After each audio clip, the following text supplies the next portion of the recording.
আসসালামু আলাইকুম সবাইকে। আজ আমি আপনাদের গরুর পা দিয়ে নিহারি রান্না করে দেখাবো।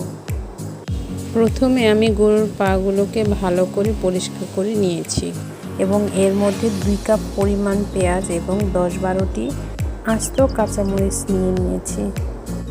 হাফ কাপ পরিমাণ আদা রসুন বাটা নিয়ে নিলাম।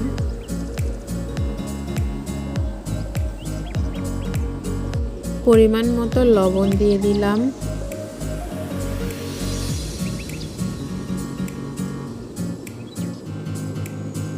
এখানে 1 চামচ পরিমাণ মরিচের গুঁড়ো দিয়ে দিয়েছি।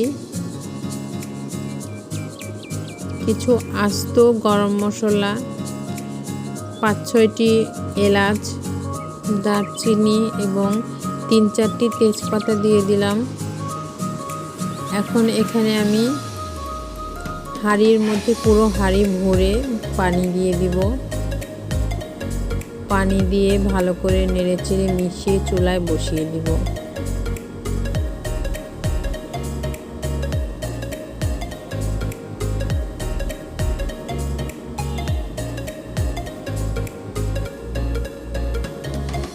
চুলায় বসানোর পরে ঢাকনা দিয়ে ঢেকে দিব।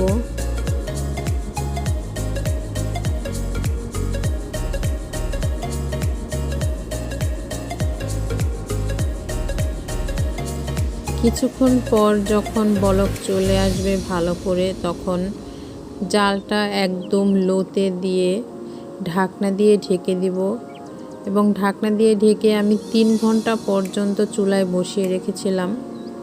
3 ঘন্টা পর আমার নিহারি রান্না রেডি। এখন আমি নিহারির মধ্যে ফোড়ন দিব। ফোড়ন দেওয়ার জন্য একটি কড়াইতে কিছু পরিমাণ তেল নিয়ে নিলাম।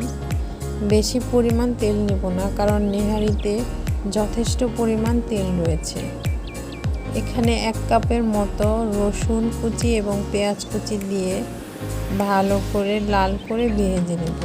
নিহারিকে সুন্দরভাবে ঘন করতে হলে আদা রসুন বাটা একটু বেশি দিতে হবে এবং পেঁয়াজ রসুন এগুলোর পরিমাণও বেশি দিতে হবে। তাই আমি পেঁয়াজ রসুনের পরিমাণ মোটামুটি বেশি দিয়েছি। পেঁয়াজ রসুন যখন লাল হয়ে ভাজা হয়ে যাবে, তখন নিহারির মধ্যে মিশিয়ে ভালো করে নেড়েচেড়ে আবার কিছুক্ষণ জাল করে নিতে হবে।